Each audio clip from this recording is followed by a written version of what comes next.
오늘 함께 봉독할 말씀은 마태복음 21장 1절서부터 11절의 말씀입니다. 마태복음 21장 1절서부터 11절의 말씀입니다. 함께 봉독하겠습니다. 그들이 예루살렘에 가까이 가서 감람산 벳박에 이르렀을 때에 예수께서 두 제자를 보내시며 이르시되 너희는 맞은편 마을로 가라. 그리하면 곧 매인 나귀와 나귀 새끼가 함께 있는 것을 보리니 풀어 내게로 끌고 오라. 만일 누가 무슨 말을 하거든 주가 쓰시겠다 하라. 그리하면 즉시 보내리라 하시니 이는 선지자를 통하여 하신 말씀을 이루려 하심이라. 일렀으되 시온 딸에게 이르기를 내 왕이 내게 임하나니 그는 겸손하여 나귀 곧 멍에 매는 짐승의 새끼를 탔도다 하라 하였느니라. 제자들이 가서 예수께서 명하신 대로 하여 나귀와 나귀 새끼를 끌고 와서 자기들의 겉옷을 그 위에 얹음에 예수께서 그 위에 타시니 무리의 대다수는 그들의 겉옷을 길에 펴고 다른 이들은 나뭇가지를 베어 길에 펴고 앞에서 가고 뒤에서 따르는 무리가 소리 높여 이르되 호산나 다윗의 자손이여 찬송하리로다. 주의 이름으로 오시는 이여 가장 높은 곳에서 호산나 하더라. 예수께서 예루살렘에 들어가시니 온 성이 소동하여 이르되 이는 누구냐 하거늘 무리가 이르되 갈릴리 나사렛에서 나온 선지자 예수라 하니라. 아멘. 21년 그 사순절 때 중고등부 선생님들과 학생들이 함께 카톡방을 열어서 성경 필사를 시작했습니다. 이 학업에 시달리는 학생들이 필사를 하는 것은 매우 어려운 일입니다. 그럼에도 많은 학생들이 이렇게 참여해서 도전이 되었던 시간이었고요. 이렇게 신약을 다 쓰고 나니까 그 아쉬운 마음에 구약을 다시 쓰자. 그런데 이번에는 어떤 간섭도 없이 그저 개인의 신앙 루틴으로 자율적으로 참여하자라면서 이것을 쓰기 시작했습니다.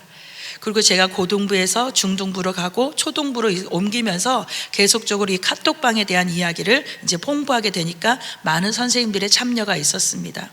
그러다가 시간이 지나면서 하나둘 필사방을 나가시거나 아니면 눈팅만 하거나 아니면 다른 또 필사하는 일이 많으니까 참여하지 못했던 분들이 계셨습니다. 그 중에 딱 3분이 성경 필사를 끝까지 이어오셨는데 드디어 오늘 장장 2년 만에 말라기가 다 기록되어서 이 필사방이 마무리됩니다. 제가 이렇게 생각하면서 천국은 바로 이런 게 아닐까라는 생각이 들어요. 처음에는 많은 사람들이 함께하고 관심을 기울이지만 시간이 지나면서 지치고 누구는 포기하게 되고 누구는 관심이 있지만 새로 그 열정을 불러일으키지 못하고 자리만 지키게 되는, 그럼에도 끝까지 그 믿음을 지켜나가는 이 소수의 사람으로 인해서 힘을 얻고 도전을 받아서 최후에는 천국의 문을 함께 여는 게 아닌가라는 그런 생각이 들었습니다. 그런 천국을 주신 예수님의 십자가의 길을 오늘 묵상하는 그런 시간들이 되시기를 바랍니다. 오늘의 본문은 왕으로 오신 예수님의 선전포고입니다. 이제 예수님은 그동안 변방 갈릴리를 중심으로 숨어서 천국 복음을 선포하신 것과는 달리 종교와 문화와 사회의 중심지인 예루살렘으로 들어오셔서 본격적으로 자신이 메시아임을 드러내십니다. 왜요? 제가 학생들에게 얼굴을 보면 제 얼굴에 딱 한 단어가 이렇게 자동 음성 지원이 된다고 농담을 합니다. 이렇게 자신이 의견을 이야기하면 제가 왜? 그래서 이렇게 묻는다고 합니다. 제 습관이기도 하지만 전 모든 것이 궁금합니다. 왜 예수님은 예루살렘에 들어와서야 자신을 드러내셨을까요? 그것은 바로 십자가의 특별한 죽음을 예비하고자 하시는 예수님의 계획임을 볼 수 있습니다. 그리고 예수님은 천국의 원리를 고수하셨는데 그 원리가 무엇이었을까요? 바로 어제 보았던 누가 더 크냐 하는 제자들의 다툼에서 결론적으로 말씀하셨던 나중된 자가 먼저 되고 먼저 된 자가 나중되는 바로 이 역전의 원리인 것입니다. 예수님은요, 예루살렘에 입성하기 전 18장, 19장, 20장에 이 역전의 원리를 보여주셨는데 18장, 19장에 무명이었던 고아와 과부의 고귀한 가치를 말씀하셨고 20장에는 포도원 품꾼의 비유를 통해서 먼저 믿은 자들과 나중 믿은 자들이 다 동일한 구원의 은총을 누리게 되는데 이것이 각자의 상황과 마음의 자세에 따라 온도차가 다를 것이다 라고 말씀하셨습니다. 바로 각자의 분량대로 품삯을 받았음에도 불구하고 누구는 감사하고 누구는 불평과 원망을 하는 것처럼 하늘나라의 구원조차도 우리의 상황과 판단에 따라서 가치가 다르게 느껴짐을 이야기하신 것입니다. 그러니 나의 연약함, 부족함을 알고 하나님의 은혜를 받는 것이 매우 중요합니다. 낮은 자가 높임받고 없는 자가 존경받는 하나님 나라의 원리를 보여주시고 예수님은 이 역전의 원리를 가장 중요한 천국의 가치로 보고 사람들에게 일반화시키기를 원하셨다는 거죠. 1절의 말씀입니다. 다시 볼게요. 그들이 예루살렘에 가까이 가서 감람산 벳바게에 이르렀을 때에 예수께서 두 제자를 보내시며 라고 되어 있어요. 행정구역상 이 벳바게로부터가 바로 예루살렘이란 거예요. 여기서 우리가 주목해야 할 것은 예수님께서 중요한 일을 시키실 때는 항상 제자를 혼자 가도록 두지 않고 둘이 함께 보내신다는 거예요. 함께 믿음의 연대를 이루고 서로 협력하고 천국을 이루는 일입니다. 바로 우리가 감사해야 할 것은 우리를 불러 주님의 일을 하도록 써주시고 보내심을 받은 거예요. 보내심을 받았다라는 말이 바로 사도입니다. 우리는 예수님께 마음을 빼앗긴 제자 마데테스라는 이만이 아니라 예수님의 보내심을 받은 사도임을 기억하시길 바랍니다. 아멘. 2절 말씀입니다. 이르시되 너희는 맞은편 마을로 가라. 그리하면 곧 매인 나귀와 나귀 새끼가 함께 있는 것을 보리니 풀어 내게로 끌고 오라. 벳바게 맞은편 마을의 메인 나귀와 나귀 새끼를 주목하십시오. 왜 하필 이 짐을 싣는 나귀일까요? 예수님이 타실 거니까 좀 멋진 말이나 그런 것이 좀 필요하지 않았을까라는 생각이 듭니다.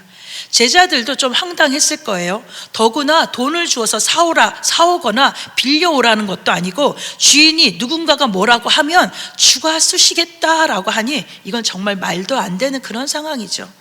여러분이라면 또 어떠시겠어요? 그 나귀의 주인은 생판 모르는 사람이고 이 사람이 예수님을 아는지 아니면 교회를 다니는지 전혀 모르는 사람이라면 이것을 행할 수 있을까요? 그런데 여기서 예수님이 처음으로 자신을 주, 로드라고 표현하신 것입니다. 아니 고작 나귀와 이 나귀 새끼 한 마리를 데리고 오는데 예수님께서는 당신의 그 히든 카드인 주가 쓰시겠다라는 말을 처음으로 사용하시다니 이건 좀 뭔가 큰 의미가 있지 않을까라는 그런 생각이 됩니다. 바로 나귀와 나귀 새끼가 이 주라는 것을 드러낼 수 있는 도구이기 때문이라는 것이에요. 나귀와 나귀 새끼가 아니면 예수님이 주라는 것을 증명할 수 없어서 그 도구를 쓰신 것이라는 거예요. 정말 이게 좀 신기하고 무슨 말일까 궁금하지 않으세요? 역사적으로 보면 감람산 벳바게가 어디냐면 사무엘하 15장에 다윗이 사랑했던 아들 압살롬의 반역에 맨발로 도망을 갑니다. 그 울며 도망갔던 곳이 예루살렘 감람산 벳바게였다는 거예요. 그리고 압살롬의 반역에 실패하고 다시 돌아올 때 요나단의 아들 무비보셋의 시종 시바가 나귀 2마리를 끌고 오는데 다윗이 그것을 타고 예루살렘으로 다시 입성을 하게 되는 거예요. 왕의 귀환, 바로 그 장면을 떠올리게 하기 위함이다라는 겁니다. 사무엘하 16장 1절을 좀 보겠습니다. 우리 한번 자막으로 볼게요. 다윗이 마루턱을 조금 지나니 무비보셋의 종 시바가 안장 지은 2 나귀에 떡 200개와 건포도 100송이와 여름 과일 100개와 포도주 한 가죽 부대를 싣고 다윗을 맞는지라. 여기에 안장 지은 2 나귀가 보이시죠? 2절의 말씀을 읽겠습니다. 왕이 시바에게 이르되 내가 무슨 뜻으로 이것을 가져왔느냐 하니 시바가 이르되 나귀는 왕의 가족들이 타게 하고 떡과 과일은 청년들이 먹게 하고 포도주는 들에서 피곤한 자들에게 마시게 하려 함이니이다 라고 되어 있어요. 음식은요, 함께 했던 자들이 먹고 나귀는 왕의 가족들이 타게 하기 위해서 가져온 것이에요. 즉 왕이 귀환하는 그때 왕의 가족들을 태우려고 안장 지운 나귀를 가져온 것인데, 이 두 나귀의 왕의 가족들이 다 탈 수 없으니까 결국 왕만 그 나귀를 타고 들어오게 되는 거예요. 이스라엘 사람들에게 왕은 어떤 왕이었죠? 메시아를 기다리는 그들에게는 다윗은 크고 위대하고 영원한 왕이었습니다. 그 왕이 나귀를 타고 다시 예루살렘에 들어온 것처럼 예수님이 나귀를 타고 들어오는 것은 왕의 귀환을 선포하는 그런 퍼포먼스였다라는 것이요. 그래서 다시 본문으로 돌아와서 마태복음 21장 4절에서 5절 말씀 읽어보면, 이는 선지자를 통하여 하신 말씀을 이루려 하심이라. 일렀으되 시온 딸에게 이르기를 내 왕이 내게 임하나니 그는 겸손하여 나귀 곧 멍에 매는 짐승의 새끼를 탔도다 하라 하였느니라. 예, 선지자의 예언을 이루는데 여기에 어떤 딸이 나옵니까? 시온의 딸, 바로 예루살렘에 거주하는 하나님의 백성을 이야기합니다. 그럼 선지자의 말씀은 어떤 말씀일까요? 스가랴 9장 9절의 말씀입니다. 옆에 성경을 잠깐 써놔도 괜찮을 것 같고 각주 성경에는 그렇게 표현이 되어 있습니다. 스가랴 9장 9절, 시온에 따라 크게 기뻐할지어다, 예루살렘에 따라 즐거이 부를지어다. 보라, 내 왕이 내게 임하시나니 그는 공의로우시며 구원을 베푸시며 겸손하여서 나귀를 타시나니 나귀의 작은 것 곧 나귀 새끼니라. 시온에 따라 크게 기뻐하고 즐거이 부를지어다. 왜요? 내 왕이 임하시기 때문입니다. 그러나 그 왕이 무엇을 타고 오시죠? 나귀의 작은 것, 나귀 새끼를 타고 오신다는 거예요. 이 왕이 어떤 왕입니까? 공의로우시며 구원을 베푸시며 겸손하여 나귀를 타고 오시는 분이라는 겁니다. 아니, 왕이라면 백마도 있고 이렇게 병거도 있을 텐데 아무리 겸손해도 왕이 지금 이게 티코, 우리만 알고 있는 거죠. 요즘은 티코를 모르죠. 모닝과 같은 그런 차를 타고 들어오는 것입니다. 왜요?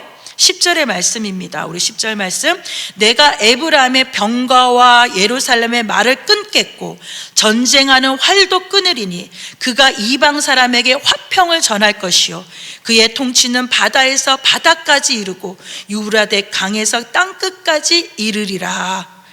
말을 끊겠고 전쟁하는 활도 끊어서 뭘 하시겠다는 거예요? 이방 사람들에게 화평을 전하기 위함이다라는 거예요. 우리의 왕은 전쟁하는 활로 사람을 죽이고 남을 짓밟는 왕이 아니라 화평을 전하는 왕이요 그의 통치가 땅끝까지 이르는 분이라는 거예요. 이분이 다시 오실 왕 예수 그리스도라는 것입니다.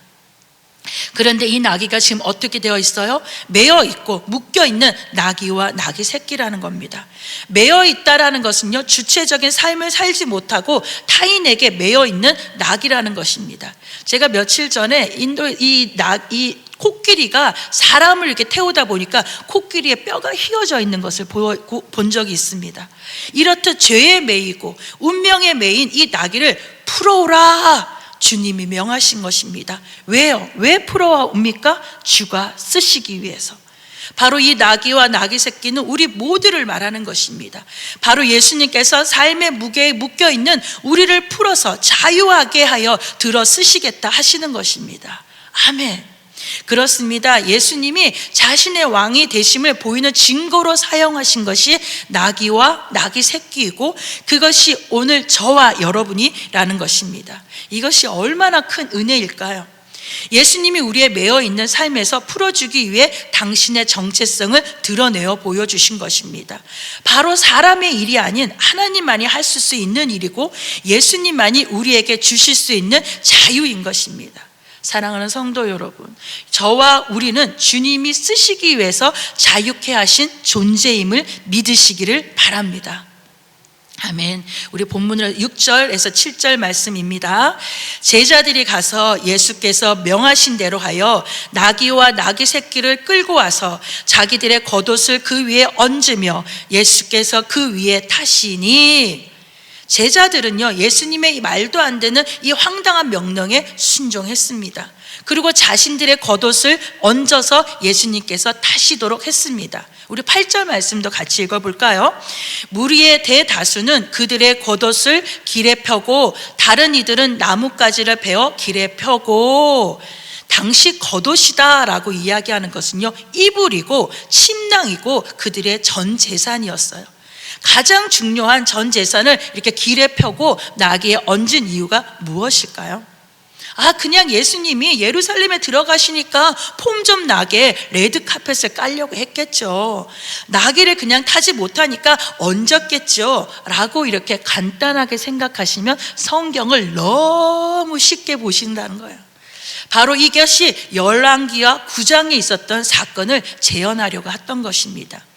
엘리사에게 하나님이 영이 임하여서 군대 장관이었던 예후를 왕으로 세우라 명령하십니다.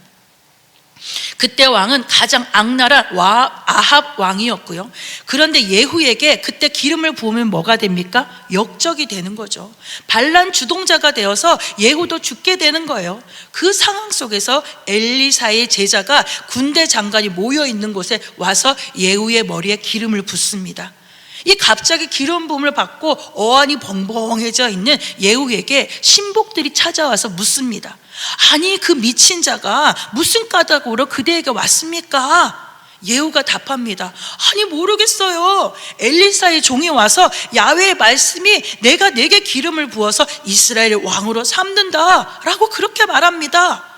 그 무리의 반응이 바로 자신들의 겉옷을 급히 가져와서 예후의 밑에 까는 그 장면이 오늘 이 장면이었던 거예요. 열왕기하 9장 13절의 말씀입니다. 열왕기하 9장 13절, 무리가 각각 자기의 옷을 급히 가져다가 섬돌 위 곧 예후의 밑에 깔고 나팔을 불며 이르되 예후는 왕이라 하니라. 그렇습니다. 이 옷을 깔았다는 것은 이제 나는 당신의 소유이고 당신은 왕입니다 라는 그런 표현이에요. 이 사건을 이스라엘 사람들이 잘 알고 있었고, 악한 아합 왕은 더 이상 우리의 왕이 아니고 하나님의 기름을 부어 세운 예후가 우리의 왕이다 라는 이 선포가 지금 겉옷을 까는 행위 속에서 일어난 거예요. 그것처럼 예수님도 마찬가지로 지금 유대를 다스리는 왕이 누구죠? 헤롯의 자녀인 헤롯 안디바와 그리고 헤롯 빌립 등과 이 분봉왕이 있었고요. 빌라도라고 하는 총독이 있었고, 가이사라하고 하는 이 로마의 황제가 있었지만 진짜 왕이 누구라고요? 바로 예수님이시라는 거예요. 그것을 선포하는 것이 겉옷을 길게 까는 행위라는 것입니다. 그리고 그들이 뭐라고 외치죠? 9절의 말씀입니다. 앞에서 가고 뒤에서 따르는 무리가 소리 높여 이르되 호산나 다윗의 자손이여 찬송하리로다. 주의 이름으로 오시는 이여 가장 높은 곳에서 호산나 하더라. 호산나 호산나. 우리의 종려 주일에 외치는 것이 바로 이 호산나인데, 그 뜻은 지금 우리를 구원하소서라고 되어 있어요. Save you now라는 것입니다. 지금 우리를 구원하소서. 당신이 다윗의 자손이라면서요, 우리가 찬송하겠습니다. 그러니 지금 우리를 구원하여 주세요 라고 외치는 거예요. 그런데 여기서 예수님과 백성들의 온도 차이가 납니다. 백성들은 지금 당장 구원해 달라는 것이에요. 지금 당장 로마의 압제에서 해방시켜 달라는 이 정치적인 의미에서 메시아를 이해한 것입니다. 그런데 예수님은 정치적인 메시아로 오신 것이 아닙니다. 왕으로 오신 예수님은 무엇을 되찾기 위해서 오셨습니까? 영토를 되찾기 위해 오셨을까요? 주권을 되찾기 위해 오셨을까요? 아닙니다. 궁금하시죠? 그러나 여기까지 제가 지금 알람을 안 꺼서 지금 계속 알람이 그만하라고 지금 외치는 것 같아서 죄송합니다. 제가 좀 실수를 했네요. 가장 재밌는 드라마는 이 절정이 때 딱 끝내야 맛이 나는 거죠. 무엇을 찾기 위해서 오셨을까요? 내일 뵙겠습니다. 자, 말씀을 정리하겠습니다. 여러분, 오늘 본문을 통해서 어떤 하나님 나라를 발견하셨습니까? 주가 쓰시겠다, 정말 말도 안 되는 황당한 일에 제자들은 순종하여 나귀와 나귀 새끼를 끌고 왔고, 그것을 내어준 주인의 헌신과 순종을 통해 우리는 순종을 통해 예비되는 하나님 나라를 발견하게 됩니다. 두 번째, 나귀 새끼를 타고 입성하시는 예수님을 통해서 겸손과 평화로 임하는 하나님 나라를 우리는 발견할 수 있었습니다. 예수님은 칼과 권세로 오시지 않았기에 우리도 사랑의 힘과 평화로 세상을 섬겨야 함을 잊지 말아야 할 것입니다. 세 번째, 호산나 호산나, 바로 찬송 중에 기다리는 하나님 나라입니다. 주께서 주시는 구원은 이스라엘의 회복이 아닌 온 세상을 죄로부터 건지는 일입니다. 주님의 다시 오심에 구원은 반드시 성취될 것이니 호산나 호산나, 오늘도 저와 우리 주님을 찬송하며 하나님 나라를 소망하면 하는 저와 여러분이 되시기를 예수님의 이름으로 축원합니다.